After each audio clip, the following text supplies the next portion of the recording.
Hello my friends, welcome back to my channel. Look, I am determined to finish Vlogmas, but I'm running out of steam, y'all. I'm sorry. So you don't get my bookshelves. You get me doing a video in my car before I go into the gym. So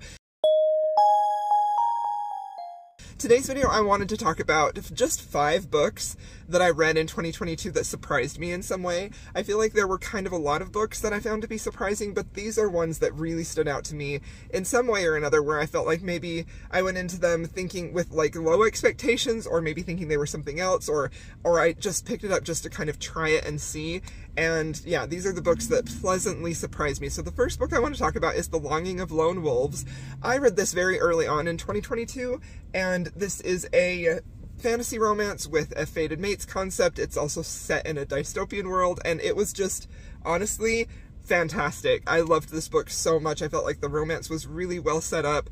I thought there was a really great concept to both the world and the plot, because the hero is a Fae guardian and he's very, very powerful, but something that happened in his past has caused him to have a curse on him where no one can see him, so he's extremely lonely.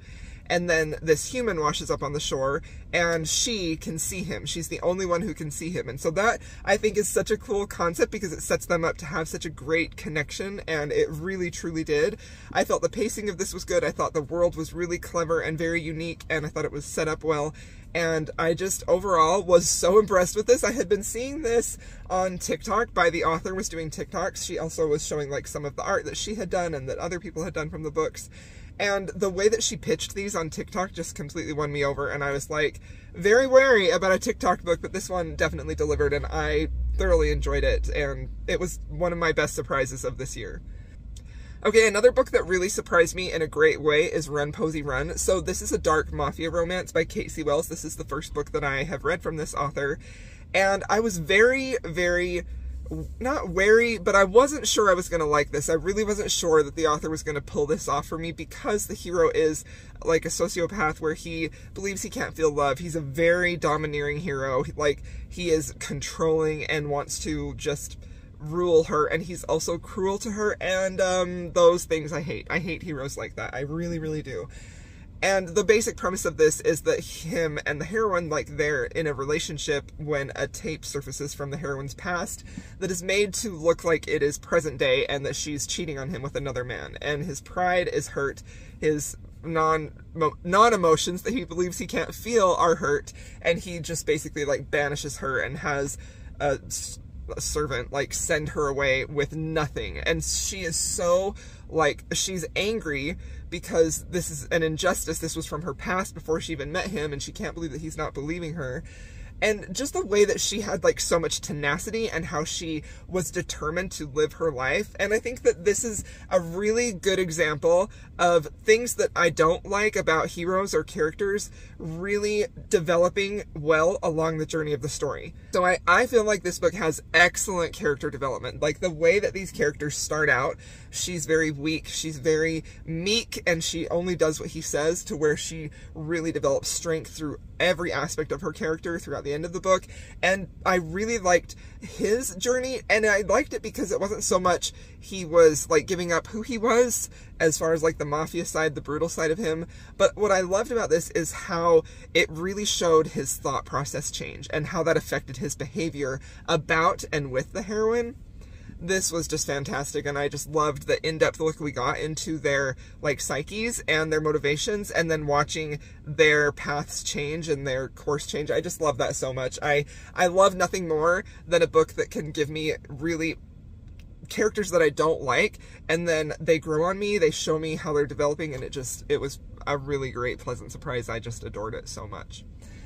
Okay, so now this book is a mystery, and I didn't necessarily think I wouldn't like this, but I was not at all prepared to like it as much as I did, and it is And Then There Were None by Agatha Christie. So I had never read Agatha Christie before. My husband recommended that I pick this book up because he really likes her mysteries, and I was complaining about feeling like I was in a reading slump, and he's like, why don't you try this? I think you'll like it. And my husband is really great at, like, figuring things out. He is extremely analytical, and he can usually, almost always, figure out mysteries, and he wanted to see if I could figure this one out. I did not. But the journey of reading this book was fantastic. This is basically a mystery where everyone goes to this island, and then one by one they're picked off and killed until you only have one person left, and the whole time you're trying to decide who is the killer. And this one really won me over because of the excellent use of pacing in this book.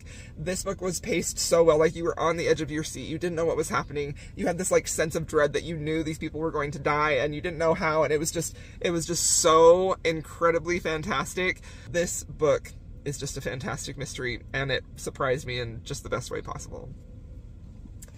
Okay, so now this book is a historical romance that I was absolutely sure I wouldn't like because I had heard people talk about the hero, and I was like, yeah, that is not a hero for me. And it's The Duke by Kerrigan Byrne. So this book, this hero, is gruff, grumpy, and I think mean. And again, I don't like those heroes. However, the thing that worked for me here was I think that Kerrigan Byrne gave him a lot of backstory that she showed us, not necessarily all at once, but it was revealed throughout the book where we could see actually maybe what caused him to feel the way that he did. And I think that created a lot of understanding and empathy with me as a reader, where I could see and understand how he felt and how all of that physical pain, how that was coming out in how he was treating other people. And I just found that to be very sensitively done.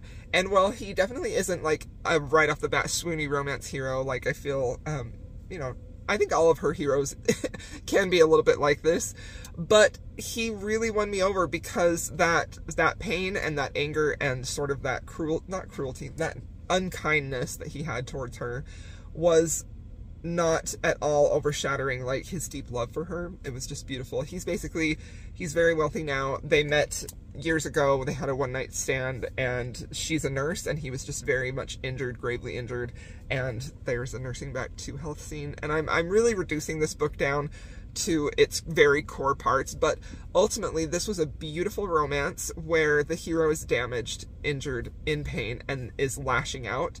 And typically that's something that I don't like. I don't like when men do that, when in my romances, when men take the pain that they don't know what to do with and they lash out.